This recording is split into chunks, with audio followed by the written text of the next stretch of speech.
Yo, what's up guys? First of all, I want to say thank you for the massive support on my first video. This is basically a 0 subscriber channel and we hit almost 600 views after 12 days, which made me really happy, especially it was like New Year. I was checking always like the views and it's just insane, guys. Thanks for all the support.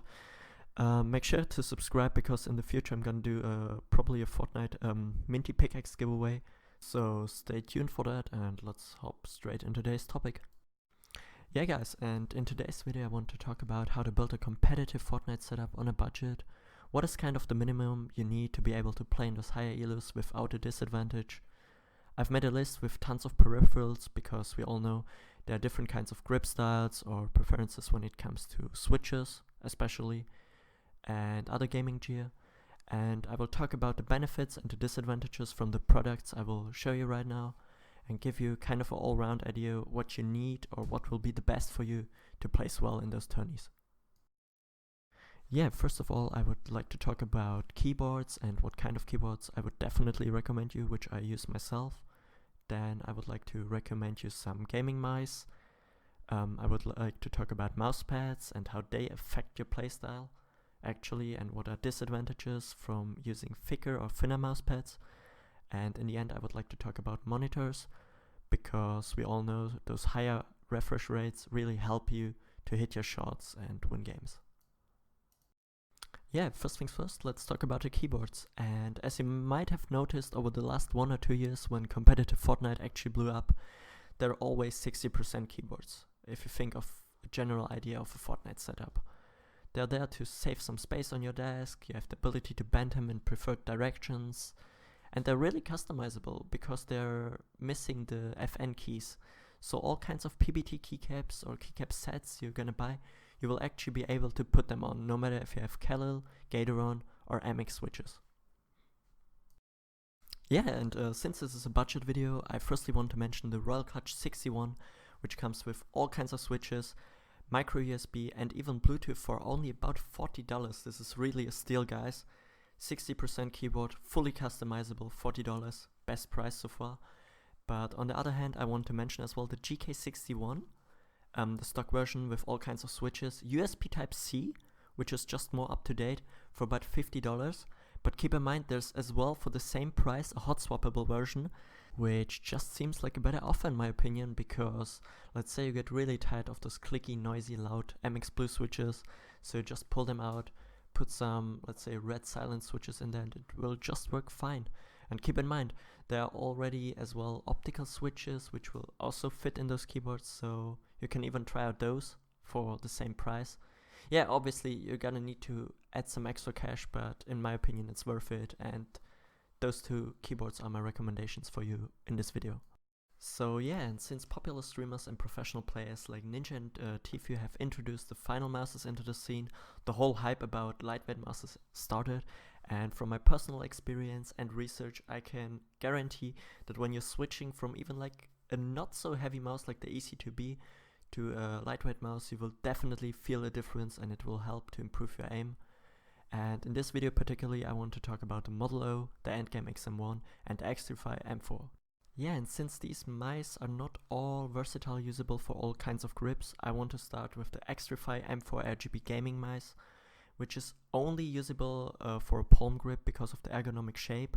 It comes with a Pixar PMV 3389 sensor, which is really up to date and high tier, with 1000 MHz pulling rate, and at 69G it's a really lightweight mouse. And this is probably the most expensive one out of these. It comes for about $65, I would say. You may be able to pick it up in a sale for about $50. I've seen it, especially during the holiday sale. And yeah, then I would like to continue with the Model O, which offers a claw and a palm grip. It comes with the Pixar PMV 3360 sensor, which is a little bit more outdated, but it's still really high tier. You won't notice a difference at all. It comes with 1000 MHz pulling rate as well, and with 67G it's also really lightweight. And personally I've used the Model O and I would say the mouse feet, the G skates, are the closest to the hyperglides I use right now, so the mouse feet are actually really good. And for about $50 this is really affordable, I would say. And in the end, there's my personal preference, the Endgame XM1, which I use myself right now with the PixArt PMV 3389 sensor, 1000 MHz pulling rate and 70 grams, and it's made for all kinds of grips. And I've seen it during a sale on Case King for only $39.99, and usually it costs $59.99, so it's also really affordable, I would say. So yeah, here it comes again to just personal preference, what you like. If you've got a larger hand but like smaller mice, get the Endgame XM1 or the Model O-. If you like some fancy RGB and some nice painting, go for the Xtfy M4. If you like non-RGB at all, just go for the Endgame. It has no RGB. Or if you like kinda a mixture between, go for the Model O. I wouldn't say the RGB isn't as flashy and bright on the Model O as on the Xtfy M4. So yeah, you just gotta choose by yourself. But those are all top tier mices, and you will definitely benefit from switching from a regular weight mice to a lightweight mice. When it comes to mousepads, I would always recommend you to go for a larger and thicker mousepad. These will offer you tons of space to work with, and since we're dealing with a 60% keyboard, you won't need to think of how to bend your keyboard without losing this extra space. And you can find these mousepads pretty easily on Amazon for about $20. And why I say I would recommend you a thicker one, because it can kind of work as an armrest and it will make you more comfy to put your arm on, and yeah, you will just feel overall more comfy playing at your setup. As an addition, still though, I want to mention, if you're using a thicker mousepad and some pretty thin mouse feet like the stock ones from the XM1, these might sink into the mousepad and you might have some direct contact between the mousepad and the bottom of the mouse. And to prevent this, I actually swapped my mouse feet to some hyperglides, and these will reduce some unwanted friction between your mouse bottom and your mouse pad. This is just some extra advice for you guys. If your mouse feet are too thin, maybe try to switch them out for hyperglides, which will cost only about $10 to $12. This is a nice addition maybe, and a nice additional touch for your mouse. They're definitely worth it. Last but not least, we're going to talk about monitors with a higher refresh rate, which will help you to display more frames per second. And since this is a budget video, we're going to talk about 144Hz monitors. And just as an explanation, the more hertz your monitor displays, the more fluid the game experience will be. So this will especially help you with being more consistent with hitting your shots and builds. And these monitors can be picked up on sale for about $120 to $180, depending on where you live. And especially the FreeSync one, which I would recommend you, are a little bit cheaper. Even though you're rocking an NVIDIA GPU, I would always recommend you to go for the FreeSync one, because it's not really worth it. I guess when you're looking for a budget setup video, you won't rock like a 2080 Ti, and yeah, I think you get the point.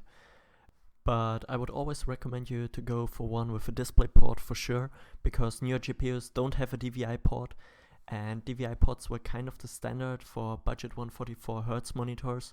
They only worked over DVI for high refresh rates, so just look for one, because the setup should be kind of future-proofed for upgrades. So yeah, just look for one with a display port and you should be fine. In the end, I would like to say, yeah, thank you for watching the video so far. Make sure to drop a like, and if you've got any other questions, just feel free to drop them down in the comments. I will answer them all. And yeah, see you guys in the next video.